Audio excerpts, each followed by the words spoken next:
SyAM Site Manager's ticketing system now lets you define a parent-child relationship between tickets. The parent ticket can represent the larger issue, and the child tickets break it down into smaller tasks. Here's how it works. We'll use the menu to load the administration page, and then we'll click the Ticketing and Events tab. Click on the plus sign to open Parent-Child Options. The way it's set up by default with the Cascade None option selected, an action you take on a parent ticket has no effect on a child ticket. When you select Cascade, you can choose the options. Automatically resolve children means that when you, for example, close a parent ticket, all the tickets that are defined as child tickets of that parent will get closed at the same time. Automatically reactivate children does something similar, so when you reopen a closed ticket, the same action is taken on its child tickets. Automatically reassign children will let you reassign ownership of all the child tickets along with the parent ticket. Finally, when you select automatically populate children, the fields you select will be filled in for the child tickets with the same value that's entered in the parent ticket.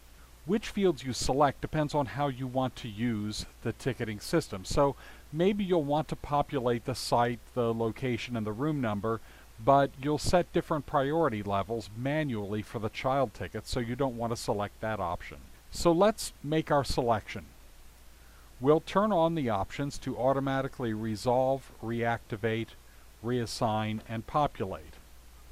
We'll select site, location, room number, and asset information as the fields to populate from parent to child.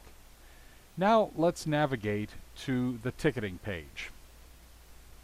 Here's an open ticket. We need to upgrade a system by deploying a new one and leaving the old one in place until it's ready to be shut down. Now, there's nothing listed in the parent ticket ID column, and if this ticket were a parent, it would have a plus sign in the far left column. So we haven't defined a parent-child relationship that involves this ticket. We'll click the ticket to open it. Let's create a child ticket and make this one the parent of the new ticket. Click the Create Child Ticket button, and that brings up the interface to add the new ticket. The site name, location, and room number of our child ticket are filled in with the information from the parent, the way that we set it up in administration. We did not populate the users assigned to the ticket, so we'll select a group and a user. On the Ticket Details tab, the asset name is filled in, again from the parent ticket. We'll set a high priority. We'll choose Other Events as the event type, and we'll fill in a summary.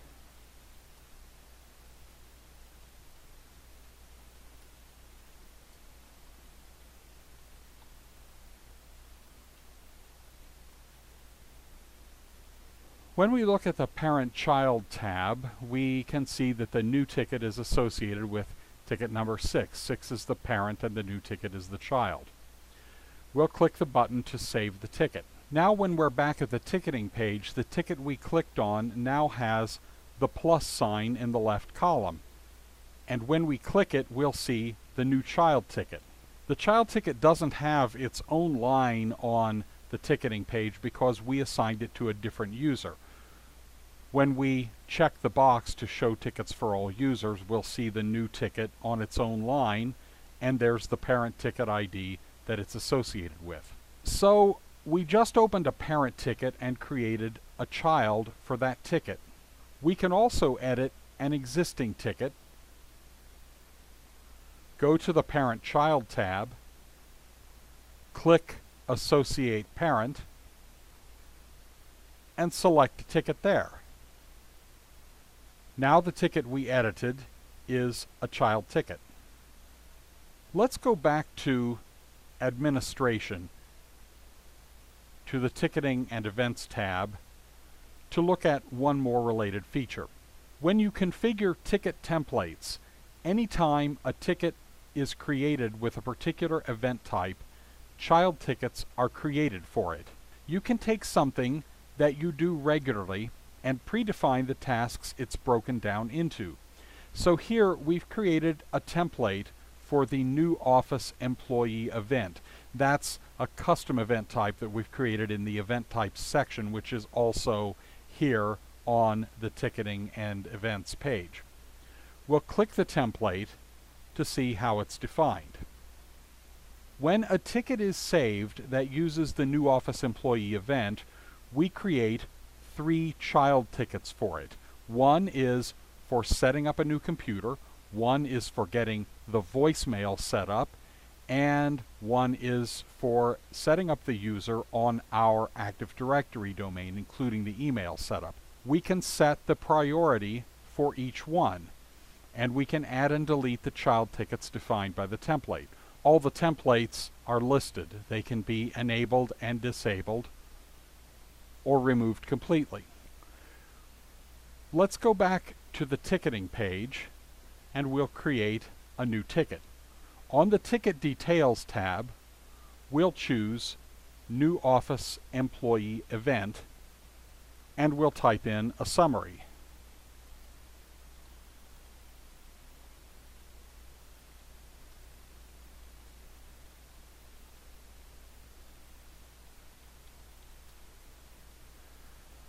Now we save the ticket and we see that our 3 child tickets have been created for it.